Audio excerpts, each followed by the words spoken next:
তো তোমরা নামাজ পড়ো না? তোমাদেরকে একটু আগে বলেছিলাম হাজার হাজার লক্ষ লক্ষ অপরাধ করবা, গুনাহ বলে গণ্য হবে, কবিরা বা সগীরা। নামাজ ছেড়ে দেবা কুফরি বলে গণ্য হবে, আর কোনো অপশন নাই। নামাজ ছেড়ে দিলে কি বলে গণ্য হবে? তোমাদের মধ্যে একজন লোক উঠে দাঁড়াও তো, যে 2 দিন ভাত খাও নাই, গত 2 দিনে কিচ্ছু খাও নাই, দাঁড়াও। একটা ছেলে দাঁড়াও, গত 2 দিন কিচ্ছু খাও নাই। কিন্তু এখানে তোমাদের মধ্যে অনেকে আছো গত সপ্তাহে জুমা পড়ছো, আর এই সপ্তাহে জুমা পড়ছো, এই আজকের জুমার পর আবার আগামী জুমা পড়বা। কিভাবে তোমার ইমানটা বাঁচে বলতে পারো আমাকে? 2 বেলা 3 বেলা ভাত না খাইলে তোমার পেট বাঁচে না, আর 35 ওয়াক্ত নামাজ ছেড়ে কি শক্তিশালী ইমান তোমার! ইমানের কি এক্সারসাইজ তুমি করেছো, কি ক্যাপাসিটি অর্জন করেছো ইমানের, যেটা বছরের পর বছর মাসের পর মাস নামাজ না পড়ে এটা ইমানদার থাকে। এমন ক্ষমতা অর্জন করেছো ইমানের তুমি। শোনো আমার ভাই, আব্দুল্লাহ ইবনে মাসউদ রাদিয়াল্লাহু আনহু থেকে বর্ণিত, তিনি বলেন সাআলতু নবিয়্য সাল্লাল্লাহু আলাইহি ওয়াসাল্লাম।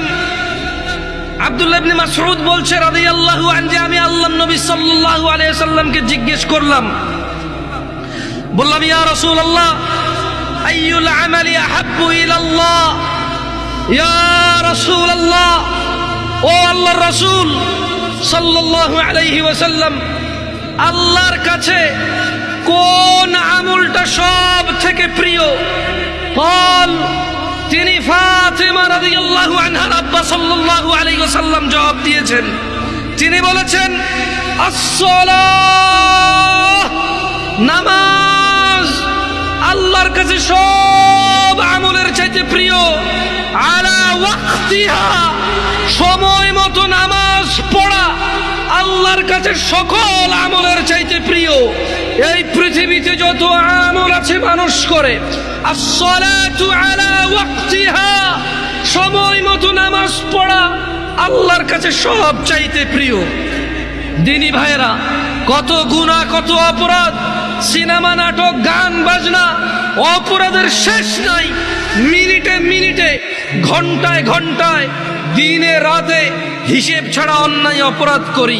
অথচ একটা ইবাদত এই পৃথিবীতে আছে যেটা করে মানুষ মুসলমান থাকতে হয়, ওই একই ইবাদত সমস্ত গুনাহের কাফারা হয়।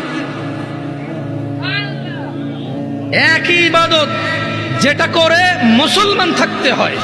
যেমনটা বাচ্চা যুবক চাকরিতে ঢুকলো, ঢুকার পর ডিউটিতে যেতে হয় চাকরি বাঁচাইতে হইলে, নাইলে চাকরি থাকবে না, চাকরি বরখাস্ত হয়ে যাবে।